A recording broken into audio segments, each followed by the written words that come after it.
Graça e a paz de Cristo Jesus, mais uma vez, estamos aqui, o pastor Edmário, continuando com a nossa série Meditações em Apocalipse.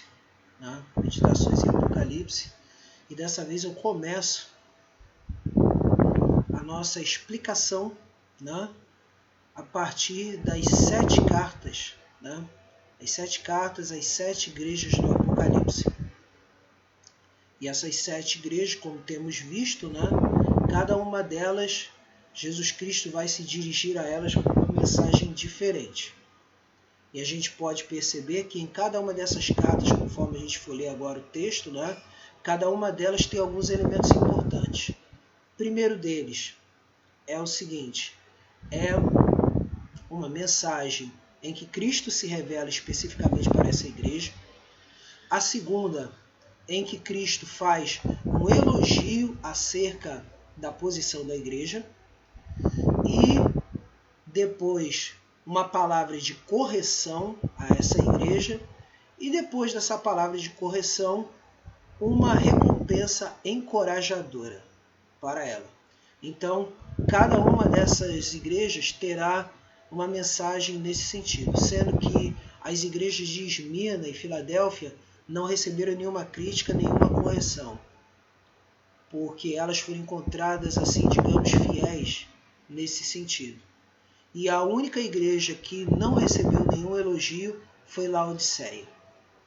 Então isso é que a gente pode perceber nessa mensagem de Apocalipse. Então vamos entrar agora no texto bíblico propriamente dito, Apocalipse, capítulo 2, versículos do 1 ao 7. Vou agora estar lendo aqui na versão revista e atualizada de Almeida. Então, Apocalipse 2, do 1 ao 7. Ao anjo da igreja em Éfeso escreve: Estas coisas diz aquele que conserva na mão direita as 7 estrelas e que anda no meio dos 7 candeeiros de ouro. Conheço as tuas obras, tanto o teu labor como a tua perseverança, e que não pode suportar homens maus, e que puseste a prova os que a si mesmos se declaram apóstolos e não são, e os achaste mentirosos. E tens perseverança, e suportaste provas por causa do meu nome, e não te deixaste esmorecer. Tenho, porém, contra ti que abandonaste o teu primeiro amor. Lembra-te, pois, de onde caíste, arrepende-te e volta à prática das primeiras obras. E se não, venho a ti e moverei do seu lugar o teu candeeiro, caso não te arrependas. Tens contudo a teu favor que odeias as obras dos nicolaítas, as quais eu também odeio. Quem tem ouvidos ouça o que o Espírito diz às igrejas. Ao vencedor dá-lhes-ei que se alimente da árvore da vida, que se encontra no paraíso de Deus. Então, a primeira igreja que é falada aqui em Apocalipse é a igreja de Éfeso. Sendo que a igreja de Éfeso ela já tem uma história dentro do Antigo Testamento. Uma história em que ela foi fundada por Paulo, Priscila e Áquila. Foi fundada por eles. E foi assim, como a gente pode dizer assim, o centro irradiador do Evangelho, através de Paulo, por toda a Ásia Menor, para assim chegar à Europa. Então temos aí Éfeso como esse lugar onde Paulo teve um grande embate com os pagãos, ou seja, com os gentios, que eram adoradores de pelo menos 3 entidades naquele lugar, porque Éfeso era muito conhecida por essa adoração. No caso, a adoração da deusa Artemis, mais conhecida entre os romanos como deusa Diana. No livro de Atos você vai encontrar lá o templo muito conhecido da Diana dos Efésios. E nesse lugar também eram adorados também a própria cidade de Roma como deusa. E também o próprio imperador como deus. Então, era um grande centro de irradiação, dessas adorações a Roma, ao seu imperador e a Diana dos Efésios. Então quer dizer, era muito conhecido esse lugar por essa prática. E dali Paulo, teve suas provas e dali se irradiou o evangelho pelas demais cidades da Ásia Menor. Agora, claro que quando é escrita essa carta em Apocalipse, Paulo já tinha falecido, outros apóstolos já tinham falecido, então já era uma situação diferente. Em vista de todo esse passado anterior, dessa adoração a esses deuses, né, os efésios desenvolveram sua própria igreja. E aí, o que podemos ver nesse texto? Em primeiro lugar, que Jesus Cristo, como ele se revela? Ele se revela como o portador do candeeiro, aquele que conserva, né? Aquele que está lá e conserva as 7 estrelas. Né? Ele se coloca numa posição de autoridade no meio da igreja. Uma autoridade que, em primeiro lugar, vai elogiar Éfeso. Por quê? Porque Éfeso não admitia de forma nenhuma qualquer espécie de heresia. Não admitia de forma nenhuma qualquer espécie de falso apóstolo. Já que naquela época existiam 2 categorias do apostolado. A primeira categoria era a categoria dos apóstolos, que foram testemunhos da ressurreição de Jesus, que no caso seriam os 12, né? Os 12 que seriam testemunhos da ressurreição de Jesus. E os demais apóstolos, incluindo Paulo, que eram o quê? Plantadores de igreja. Como Andrônico, Júnias, o próprio Paulo e os demais, né? Incluindo Silas, incluindo Barnabé. Então, só que no meio de todos esses, dessa segunda categoria, surgiram os falsos apóstolos que, se aproveitando dessa situação, se colocavam na posição de dizer que Deus falou com eles. Só que a gente pode perceber é que Éfeso, já anteriormente, por ter recebido as orientações de Paulo e também dos demais apóstolos anteriores, ela se vacinou contra esses falsos apóstolos que traziam falsos ensinos. Esses falsos apóstolos itinerantes. Tá?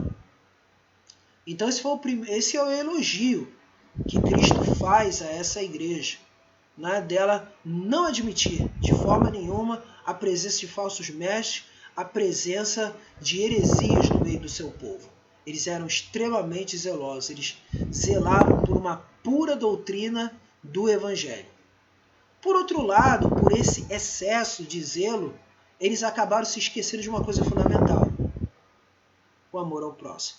Ou seja, Jesus Cristo ele começa a criticar dizendo: tenho contra ti uma coisa, que abandonaste o teu primeiro amor. E por conta disso, de ter abandonado o primeiro amor, né, Cristo chega e alerta a eles. Conforme o apóstolo Paulo fala em 1 Coríntios 13, que o quê? Que o que adianta eu dar todos os meus bens se não tiver amor, nada serei. Não é? Daí Paulo lista em 1 Coríntios 13 várias obras realizadas, mas que elas não valeriam de nada se o amor não fosse praticado. Então a gente percebe aí o que isso traz para a gente no nosso coração, de que o que nós fizermos, nós devemos fazer antes de tudo com amor a Deus e amor ao próximo. Por mais que tenhamos zelo e uma doutrina pura, não podemos esquecer do amor. Do amor às almas perdidas, do amor ao próximo, do amor a Deus. Isso não pode ser esquecido de forma nenhuma. E aí, nesse zelo, Cristo ainda elogia eles dizendo que, da mesma forma que eles odiavam os nicolaítas, Jesus Cristo também odiava os nicolaítas também. Não se tem muita informação sobre essa seita chamada de nicolaítas. Só o que se percebe é o seguinte, é que seria uma das muitas seitas que apregoavam uma espécie de graça barata, ou seja, dizendo que uma pessoa que uma vez tendo seguido a Cristo, ela já tem uma salvação eterna independente do tipo de vida que fosse viver. Então ela poderia pecar, que para todos os efeitos continuaria sendo salva. Poderia agir como quisesse, poderia viver de uma vida totalmente carnal, né? sem nenhuma ligação com o Espírito de Deus, que ainda assim teria garantia de salvação. Mas Cristo também se colocou na posição de não gostar disso. Tá? Então, mais à frente também em outras cartas vai ser mencionado de novo esse grupo nicolaíta. Agora, a promessa. Vou até pegar mais uma vez aqui a palavra. Né? A promessa é a seguinte. Né? A promessa se dirige a quem? Ao vencedor. Uma coisa importante em cada carta, né, é que quando se dirige ao vencedor, porque isso está mostrando que cada igreja, e essas igrejas não representam os períodos da história da igreja, elas representam tipos e situações de diferentes igrejas em todos os tempos e em todos os momentos. Então, a promessa é essa. Quem tem ouvidos, ouça o que o Espírito diz às igrejas. Ao vencedor dar-lhe-ei que se alimente da árvore da vida que se encontra no paraíso de Deus. Quando Adão e Eva pecaram, eles perderam o acesso à árvore da vida. Deus ele tinha permitido que Adão e Eva pudessem comer de todas as árvores, de todo fruto, de todas as árvores, todo fruto, todo. Só não do conhecimento do bem e do mal. Mas eles tinham acesso à árvore da vida. Mas depois que eles pecaram, aí Deus selou o jardim, expulsou-os e não deixou eles terem acesso à árvore da vida. Agora, quando Cristo voltar, a promessa é essa, de que desfrutaremos da árvore da vida, né? Da árvore que cura e sara as nações, da árvore que dá certeza da vida eterna para todo aquele que crê no Senhor e Salvador Jesus Cristo. Então essa é uma promessa para todos nós nesse sentido. E com certeza, né, é algo que faz com que a gente pense, né, e medite sobre coisas importantes acerca do reino de Deus, sobre as nossas vidas.